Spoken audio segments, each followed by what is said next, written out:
لتا حیا صاحبہ۔ حضرات، میں سب سے پہلے تو یہ کہنا چاہتی ہوں کہ میری خوش قسمتی ہے کہ مجھے آپ کی خدمت میں حاضر ہونے کا موقع ملا۔ ابھی ملک زادہ صاحب فرما رہے تھے کہ یہاں کوئی بھی شاعرات کا تعارف کرانے والا موجود نہیں ہے۔ میں ایک قطعے میں خود اپنا تعارف کروانا چاہوں گی، اور صرف میرا ہی نہیں بلکہ موجود تمام شاعرات کا یہ تعارف ہے، کیونکہ مشاعروں میں اکثر دیکھا گیا ہے کہ جب بھی شاعرات کا تعارف کرایا جاتا ہے تو یہ کہہ کر کروایا جاتا ہے کہ اب محفل کی رونق بڑھانے کے لیے اب شرکت فرما رہی ہے فلاں فلاں شاعرہ، یا کہ سامعین کو روکنے کا ایک ذریعہ ہے شاعرہ۔ تو مجھے اس بات پر سخت اعتراض ہے، کیونکہ شاعرہ صرف عورت نہیں بلکہ اس کا ادب سے بھی تعلق ہوتا ہے۔ تو میں اسی سلسلے کا ایک قطعہ سب سے پہلے آپ کی نظر کرنا چاہتی ہوں۔ نہیں میں شمع وہ جو محفلوں کی شان ہوتی ہے، نہیں میں شمع وہ جو محفلوں کی، نہیں میں شمع وہ جو محفلوں کی شان ہوتی ہے، نہیں میں وہ قسم جو عاشقوں کی جان ہوتی ہے، نہیں میں شمع وہ جو محفلوں کی شان ہوتی ہے، نہیں میں وہ قسم جو عاشقوں کی جان ہوتی ہے، میں ہوں حالات پر لکھی ہوئی کوئی غزل گویا، حیا شامل نہ ہو تو شاعری بے جان ہوتی ہے۔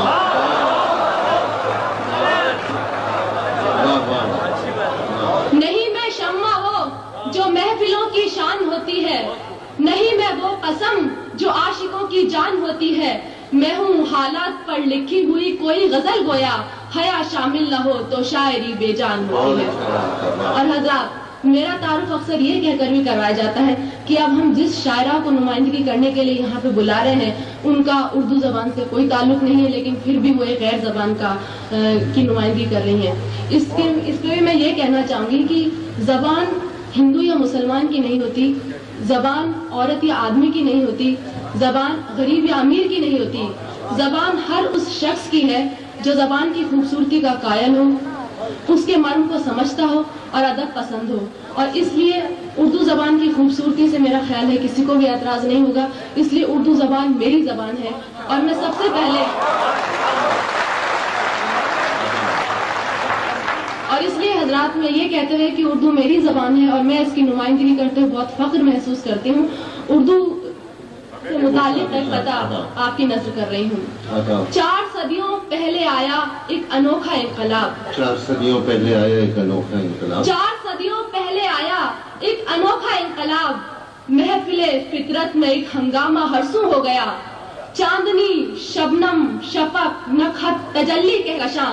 جب ہوئے یکجاں تو ان کا نام اردو ہو گیا۔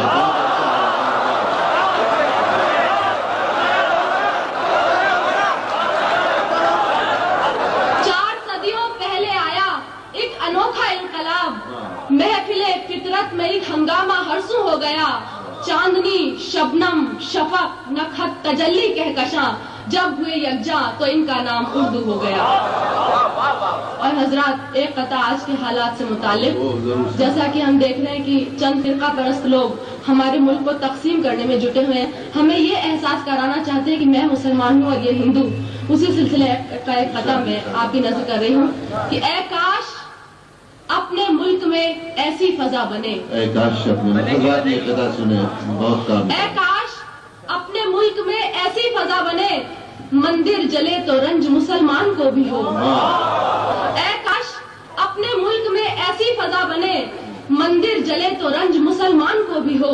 پامال ہونے پائے نہ مسجد کی آبرو، یہ فکر مندروں کے نگہبان کو بھی ہو۔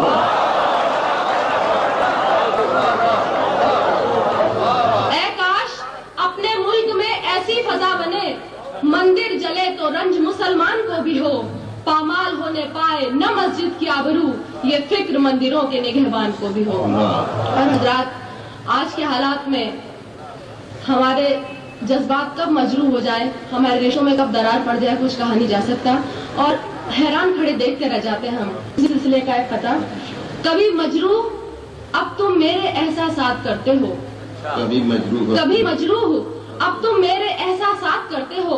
کبھی پامالی و بربادی جذبات کرتے ہو، بجائے پھول ان ہاتھوں میں پتھر ہے ذرا دیکھو، یہ کس انداز سے اب پرسش حالات کرتے ہو۔ اور حضرات، غزل کا مطلع سماعت فرمائیں۔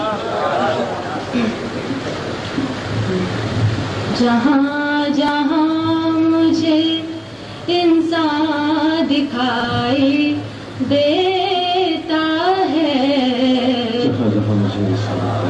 جہاں جہاں مجھے انسان دکھائی دیتا ہے، نہ جانے کیوں وہ پریشان دکھائی دیتا ہے، نہ جانے کیوں وہ پریشان دکھائی دیتا ہے، عروج پر ہے بہت اب تو پستی انسان، بہت عروج پر ہے بہت اب تو پستی انسان،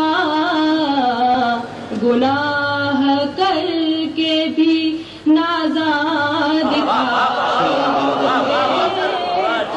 ہے، عروج پر